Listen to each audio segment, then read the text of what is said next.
क्या मारुति सुजुकी ने गलती से अपनी सबसे बड़ी कॉम्पैक्ट एसयूवी का फाइनल प्रोडक्शन मॉडल लीक कर दिया है? इंटरनेट पर इस वक्त ब्रेजा फेसलिफ्ट के कुछ ऐसे स्पाई शॉट्स और डेटा लीक हुए हैं जिसने पूरी ऑटोमोबाइल मार्केट में तहलका मचा दिया है। अगर आप भी 2026 में एक नई एसयूवी लेने की सोच रहे हैं या ब्रेजा के नए मॉडल का इंतजार कर रहे हैं तो रुकिए, अगले 10 सेकंड में आप जो देखने वाले हैं वो आपको यूट्यूब पर किसी और वीडियो में देखने के लिए नहीं मिलेगा।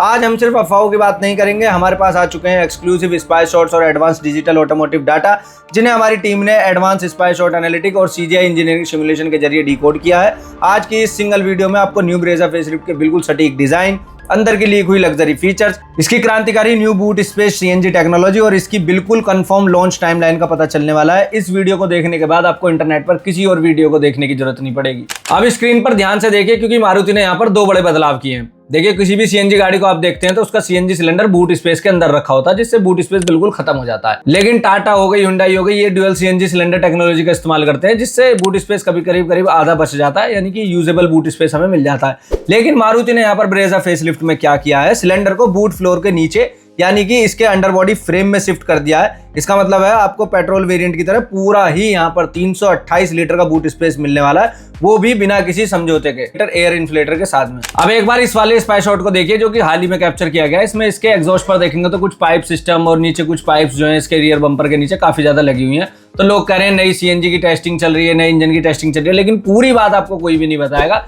मैं बताता हूँ ये एक्चुअली में क्या हो रहा है। इसे बोलते हैं PEMS सिस्टम, यानी कि पोर्टेबल इमिशन मेजरमेंट सिस्टम। ये होता है जिसमें क्या होता है, एग्जॉस्ट से निकलने वाली जो इमिशन गैसेज होती हैं उन्हें यहाँ पर कैप्चर किया जाता है, जैसे कि NOx हो गई, CO हो गई, CO2, HC, इन सभी गैस को कैप्चर किया जाता है, वो भी रियल वर्ल्ड ड्राइविंग इमिशन के साथ में। यानी कि जब गाड़ी सड़क पर चलेगी, अलग तरीके के रोड कंडीशंस पर चलेगी, तब वहां पर इंजन किस तरीके से परफॉर्म कर रहा है। अब ये टेस्ट होने के दो बड़े रीजन है। देखिए, सबसे पहली बात तो नई सीएनजी टेक्नोलॉजी आ रही है, वो किस तरीके से परफॉर्म कर रही है, गाड़ी के माइलेज पर कितना फर्क पड़ रहा है, क्या कुछ उसमें बदलाव देखने के लिए मिल रहा है, वो सारी चीजें। दूसरी बड़ी चीज है, नया इंजन ऑप्शन यहाँ पर ब्रेजा के अंदर ऐड कर दिया गया, तो उसकी टेस्टिंग यहाँ पर चल रही है, उसके इमिशन नॉर्म्स को चेक किया जा रहा है। चलिए अब बात करते हैं उन चीजों के बारे में जो कि खुली आंखों से सबसे पहले दिखाई देती है, यानी कि गाड़ी का एक्सटीरियर। लोग कह रहे हैं कि यहाँ पर सिर्फ छोटा मोटा कॉस्मेटिक बदलाव देखने के लिए हमें मिलेगा, लेकिन हमारे एडवांस प्रोडक्शन रेंडर्स और टेस्टिंग व्हीकल के कैमोफ्लेज को ब्रेक डाउन करने के बाद कुछ और ही कहानी यहाँ पर सामने आई है। सबसे पहले तो इसका फ्रंट, अगर आप सामने की तरफ ध्यान से देखेंगे तो इस बार मारुति अपनी सिग्नेचर ग्रिल को पूरी तरीके से रीडिजाइन करने वाली है। यह पहले से कहीं ज्यादा स्लीक और एग्रेसिव होने वाली है। दूसरी चीज है यहाँ पर इसका LED सेटअप। इसके हेडलैम्प्स के अंदर अगर आप देखेंगे तो न्यू जनरेशन के LED DRLs आपको देखने के लिए मिलेंगे जो ग्रैंड विटारा फ्रोंक्स के क्रेडिबिलिटी को मैच कर रहे हैं। बम्पर को नीचे से चौड़ा किया गया है ताकि कार को और ज्यादा मस्कुलर और इसे वाइड डिस्टेंस दिया जा सके। साइड प्रोफाइल में देखेंगे बहुत ज्यादा बड़े चेंजेस यहाँ पर नहीं है, लेकिन आपको यहाँ न्यू ज्योमेट्रिक कट्स वाले एलॉय व्हील देखने के लिए मिल रहे हैं। और इसके अलावा पीछे की तरफ देखेंगे तो पीछे के स्पाई शॉट्स में जो टेल लैंप्स छुपे हुए हैं उन्हें डिकोड करने पर पता चला है कि इसमें नए LED ग्राफिक्स जो हैं वो देखने के लिए मिलने वाले हैं, जिससे रात में जो इस गाड़ी का लुक है वो बिल्कुल इंटरनेशनल ग्रेड एसयूवी लुक देने वाली है गाड़ी। और आप लोगों को बता दूं ये कोई भी रैंडम इमेजेस नहीं है, ऑटोमोटिव इंजीनियरिंग डाटा के आधार पर तैयार किया गया है। ये वही सटीक ढांचा है जो कि आपको शोरूम के अंदर देखने के लिए मिलने वाला है। अब बात करते हैं, देखिए इतने सारे बदलाव तो गाड़ी के अंदर हमें ऑलरेडी देखने के लिए मिल रहे हैं। अब इसके इंजन में क्या कुछ बदलाव देखने के लिए मिल रहा है। देखिए, सबसे पहले आपको बता दूं इसका जो पुराने वाला अपना रिलायबल इंजन है 1.5 लीटर का K15C, वो आपको देखने के लिए मिलेगा CNG और स्मार्ट हाइब्रिड के साथ में देखने के लिए मिलने वाला है। बहुत रिलायबल इंजन है, बहुत ज्यादा लोग पसंद करते हैं। 103 PS की पावर, 137 न्यूटन मीटर का टॉर्क निकालता है, लेकिन इसमें थोड़ा सा कैच है, ये अब आपको 5 स्पीड के मैनुअल गियरबॉक्स के साथ साथ 6 स्पीड के मैनुअल गियरबॉक्स के साथ भी देखने के लिए मिलेगा। इसके अलावा 6 स्पीड का टॉर्क कन्वर्टर का भी ऑप्शन इसमें बरकरार रहने वाला है। इस इंजन के साथ में माइलेज की बात करें तो 20-21 किलोमीटर पर लीटर का माइलेज पेट्रोल में निकाल करके दे देता है और 26 से 28 किलोमीटर पर किलोग्राम का माइलेज CNG पर निकाल करके दे देता है। सिर्फ CNG ही नहीं, मारुति इस बार परफॉर्मेंस के दीवाने लोगों के लिए लेकर के आ रही है एक ऐसा बड़ा सरप्राइज जिसकी उम्मीद किसी ने भी नहीं करी थी। ब्रेजा के इंजन डिपार्टमेंट में होने जा रही है 1 litre turbo petrol booster jet engine की धमाकेदार एंट्री। अब इस इंजन को लाने के सबसे बड़े रीजन क्या है उन्हें समझते हैं। देखिए, सबसे पहले तो टैक्स बेनिफिट, जैसे कि आप सभी लोगों को पता है कि भारत सरकार के नियम के मुताबिक 1200 सीसी से बड़े इंजन के ऊपर जो है भारी टैक्स लगता है, और ब्रेजा के अंदर अभी जो हमें मिल रहा है वो 1.5 लीटर का पेट्रोल इंजन मिल रहा है, जिसकी वजह से मारुति को इस इंजन पर 40% से ज्यादा टैक्स जो है वो इस गाड़ी पर देना पड़ रहा है। तो अब इसमें 1 लीटर का टर्बो पेट्रोल इंजन आ जाएगा, जिसकी वजह से ये जो है गाड़ी 18 से 28% के टैक्स ब्रैकेट के अंदर आ जाएगी, जिसकी वजह से मारुति अपनी ब्रेजा की जो कीमत है वो बढ़ाने के बजाय थोड़ा सा और कम भी कर सकती है। अब बात करें इस इंजन की परफॉर्मेंस के बारे में, देखिए ये इंजन हमें फ्रोंक्स के अंदर देखने के लिए मिलता था बूस्टर जेट के नाम से,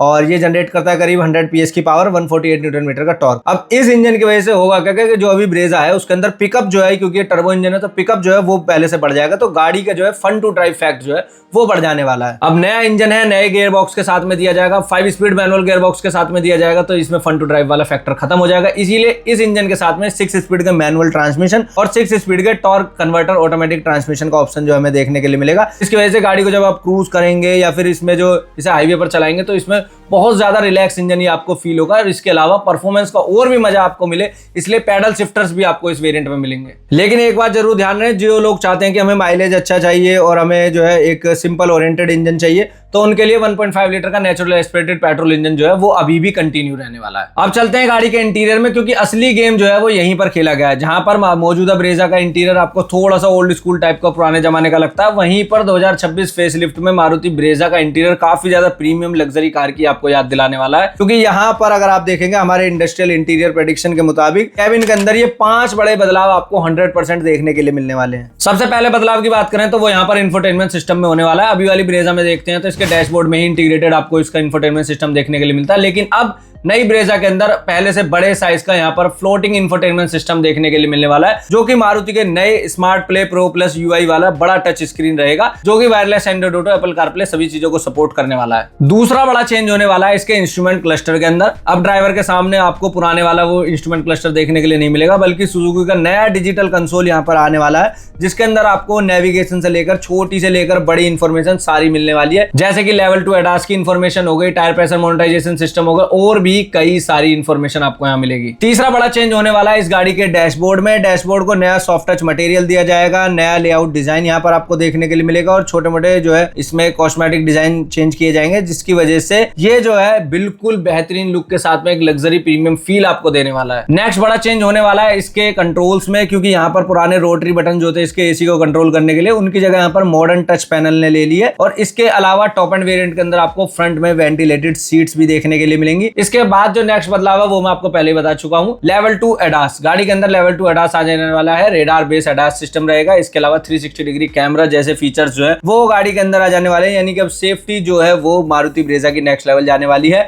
और अब सेफ्टी पर मारुति काफी ज्यादा ध्यान भी दे रहा है। हमने विक्टोरिस में देखी, नई डिजायर के अंदर देखी 5 स्टार सेफ्टी रेटिंग वहां पर मिली, तो यहाँ पर भी नई ब्रेजा में 5 स्टार सेफ्टी रेटिंग मिलने की पूरी उम्मीद यहाँ पर रहने वाली है। अब देखिए बात करते हैं 2 सबसे जरूरी चीजों के बारे में, जो कि है गाड़ी की प्राइसिंग और लॉन्च डेट क्या रहने वाली है। देखिए सबसे पहले प्राइसिंग की बात करें, नई सीएनजी किट यहाँ पर इंस्टॉल हो चुकी है। एक्सटीरियर में बहुत सारे चेंजेस हैं, इंटीरियर में बहुत सारे चेंजेस हैं, नए फीचर्स ऐड ऑन हो चुके हैं, लेवल 2 एडास आ चुका है, तो गाड़ी की प्राइसिंग जो है वो कहीं ना कहीं बढ़ जाने वाली है। अब इस गाड़ी की जो प्राइसिंग है वो करीब 8.5-9 लाख रुपए से शुरू होने वाली है, और टॉप एंड वेरिएंट की प्राइसिंग वो करीब 15 लाख रुपए एक शोरूम तक कोस्ट करने वाली है। अब इतनी ज्यादा हाई प्राइसिंग हो जाने के बाद में ये सेगमेंट से अपने कंपटीशन बना पाएगी या फिर नहीं, उनसे अच्छा परफॉर्म कर पाएगी या नहीं, ये लॉन्च होने के बाद पता चलेगा। तो बात करते हैं लॉन्च डेट की। देखिए गाड़ी की अगर टेस्टिंग फेज की बात करें, टेस्टिंग इसकी पूरी जोरों शोरों पर चल रही है, और कैमोफ्लेज के डिजाइन को देखकर ये भी पता चल रहा है कि गाड़ी जो है वो अपने लास्ट स्टेज पर है टेस्टिंग के। और यहाँ पर इस स्पाई शॉट के अंदर अगर आप देखेंगे तो एमिशन डाटा लॉगिंग और एमिशन टेस्टिंग जो है वो यहाँ पर कार के पीछे साफ दिखाई दे रही है, किट पूरी तरीके से लगी हुई है, यानी कि न्यू ब्रेजा फेसलिफ्ट 2026 जो है वो हमें जुलाई से लेकर सितंबर के बीच में देखने के लिए मिलने वाली है 2026 में ही। तो दोस्तों आज की वीडियो में हमने आपको बिना किसी मिर्च मसाले के, बिना किसी फेक न्यूज के, बिल्कुल सटीक ऑटोमोटिव आर्किटेक्चर और रियल स्पाई शॉट्स एनालिटिक्स के साथ सच दिखाया है। मारुति का ये नया अंडरबॉडी सीएनजी का फैसला और प्रीमियम कैबिन आपको कैसा लगा? क्या आप इसके लिए रुकना पसंद करेंगे या फिर किसी और कार की तरफ जाना पसंद करेंगे? मुझे जरूर कमेंट बॉक्स में बताइएगा। अगर आपको ये रियल फैक्ट बेस्ड एनालिसिस पसंद आए हैं तो वीडियो को लाइक जरूर कीजिएगा, शेयर जरूर कीजिएगा। इसी तरह की इंटरेस्टिंग वीडियोस आपके पास तक डेली आती रहे तो चैनल को सब्सक्राइब जरूर कीजिए। मैं मिलता हूं आपसे नेक्स्ट वीडियो में, तब तक के लिए टेक केयर, गुड बाय।